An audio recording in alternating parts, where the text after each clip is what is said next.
दिल्ली में जाति जनगणना जिसकी जितने हिस्सेदारी उसकी उतनी भागीदारी व अन्य कई मुद्दों को लेकर एक कार्यक्रम आयोजित किया गया। पैगाम विद द पीपल व अन्य संगठनों ने मिलकर इस कार्यक्रम को आयोजित किया। कार्यक्रम में आए हुए सभी मेहमानों का सबसे पहले स्वागत किया गया और जिसको लेकर के लोग बड़े उत्साह से देख रहे थे और साथ ही साथ जब ये कार्यक्रम चल रहा था तो सभी मेहमानों का लगातार स्वागत किया गया। और क्योंकि सब मेहमान, कोई सांसद, कोई कुछ था, सब अलग अलग डिपार्टमेंट से लोग थे, लोगों ने बड़ी खुशी के साथ सभी मेहमानों का तहे दिल से, मन से, बड़े दिल से स्वागत किया। इसके बाद तमाम आए हुए मेहमानों ने, वक्ताओं ने अपनी अपनी बातें रखी, जिनकी बातों को हॉल में बैठे तमाम लोगों ने बड़े ही ध्यान से सुना। और साथ ही साथ इस कार्यक्रम में जैसे जैसे लोग अपनी अपनी बातें रख रहे थे वैसे वैसे लोग उनकी बातों को बड़े ही ध्यान से सुन रहे थे। इसी बीच पैगाम की मुख्य कार्यकर्ता आशा चंदा जी ने खुला मंच से बात करते हुए अपने विचार साझा किए। आज का जो प्रोग्राम हमने 23 जुलाई इसलिए रखा है कि संसद सत्र 22 जुलाई से शुरू हो गया है और ये बिल्कुल सही है कि जो भी कुछ मिलेगा राजनीति से मिलेगा, क्योंकि सत्ताधारी पावर में होते हैं, वहीं से ही हमारी जो भी हमारी चीज़ें हैं, जो भी हमें ज़रूरतें हैं, शिक्षा हो, सामाजिक चेतना हो, समाज का विकास हो, सब राजनीति से मिलेगा, चाहे आर्थिक विकास हो।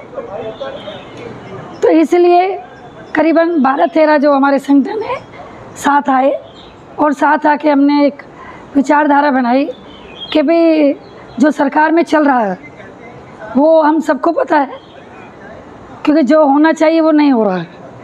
आज भी अनुसूचित जाति, अनुसूचित जनजाति, अन्य पिछड़ा वर्ग सब त्रस्त है।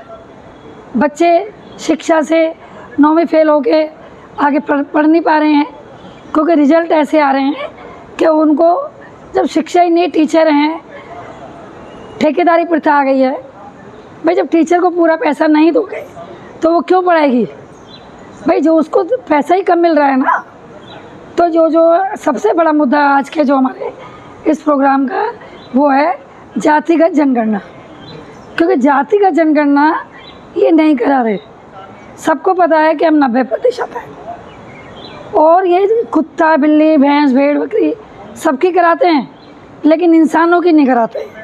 मतलब इंसानों का मतलब जातियों की नहीं कराते। इस बात का डर है इंसान जान जाएगा तो, क्योंकि इनको पता है कि इनकी जो सेंसस है, इनकी जो जनगणना है, जो अनुसूचित जाति, अनुसूचित जनजाति, अन्य पिछड़ा वर्ग और अल्पसंख्यक, ये 90% हैं।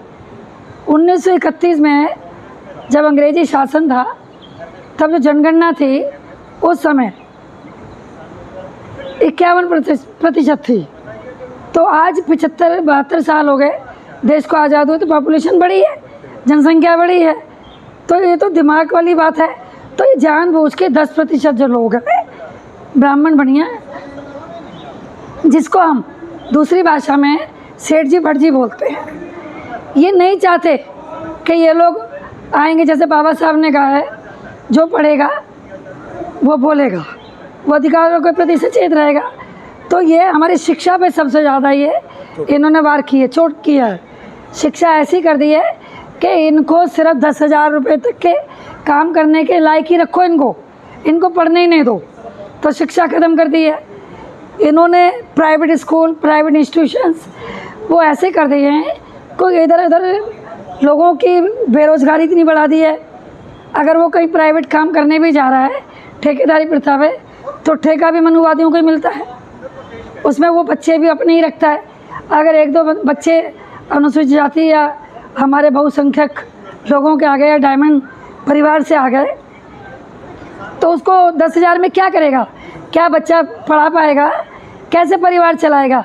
तो इसलिए इन्होंने बेरोज़गारी बढ़ाकर और जो भ्रष्टाचार कर रहे हैं कि भाई नीट देख लो, अभी नीट में इन्होंने इतनी धांधलेबाजी की। और कल ही मैं न्यूज़ में सुन रही थी कि सुप्रीम कोर्ट कह रहा है कि कोई हेराफेरी नहीं हुई है, जबकि सबको पता है कि हेराफेरी हुई है। हेराफेरी नहीं तो फिर एक लड़की जो लोग अरेस्ट क्यों हो रहे हैं? कल एक लड़की, उसका नाम मेरे को याद नहीं है, वो 12वीं फेल है। वो नीट के एग्ज़ाम में कैसे बैठ गई? जब वो 12वीं फेल है तो वो कैसे उसने नीट के एग्ज़ाम में नहीं हुआ तो लोग अरेस्ट क्यों हो रहे हैं फिर? और जो घोटाला नहीं हुआ तो लोग जेल में कैसे? अरेस्ट किए भी हैं। सबसे ज़्यादा जो गुजरात वाला सेंटर है वहीं पर ही हुआ है। तो ये सरकार जो है ऐसे मानने वाली नहीं है। इस सरकार से हमें अपने हक अधिकारों के लिए लड़ना पड़ेगा और जातिगत जनगणना करवानी पड़ेगी। और जनगणना जिस दिन हो गई उस दिन को पता लग जाएगा। आरक्षण के नाम पे हमें बदनाम करते हैं कि ये आरक्षण लेते हैं। पहली बात तो नौकरियां ही नहीं है, तो आरक्षण है कहाँ? 0.5% नौकरियां रह गई हैं, उसमें भी तुम लोग बैठे हो। जुडिशरी में ये लोग बैठे हैं, मनुवादी लोग, सारे पॉलिसी मेकर ये हैं, यूनिवर्सिटीज़ में डीन ये हैं। तो जहाँ भी हमें जाने के कहीं हमारी बारी आती है तो वहाँ कहीं ना कहीं हमारे को ऐसे इल्ज़ाम लगा के हमें वहाँ प्रमोशन तक नहीं मिलने देते हैं। तो जो नौकरियों पे हम भले ही आ भी गए हैं वो भी हमें करने नहीं देते हैं।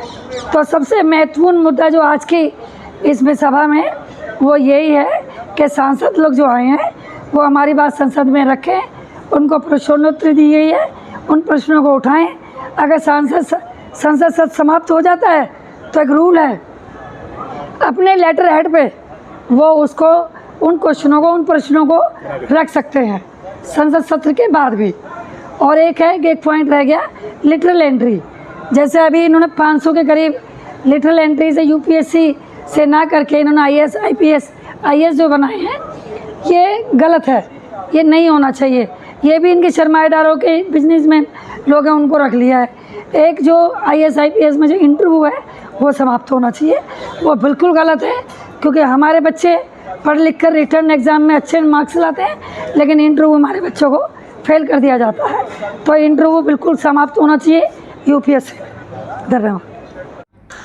पैगाम विद द पीपल व अन्य कई संगठन मिलकर अपनी आवाज़ अलग अलग मंचों से लगातार बुलंद कर रहे हैं ताकि सरकार के कानों तक बात पहुंचे और सरकार इस पर विचार करे। अब देखने वाली बात होगी कि सरकार इस पर, इन सब बातों पर आगे क्या क्या कार्य करती है।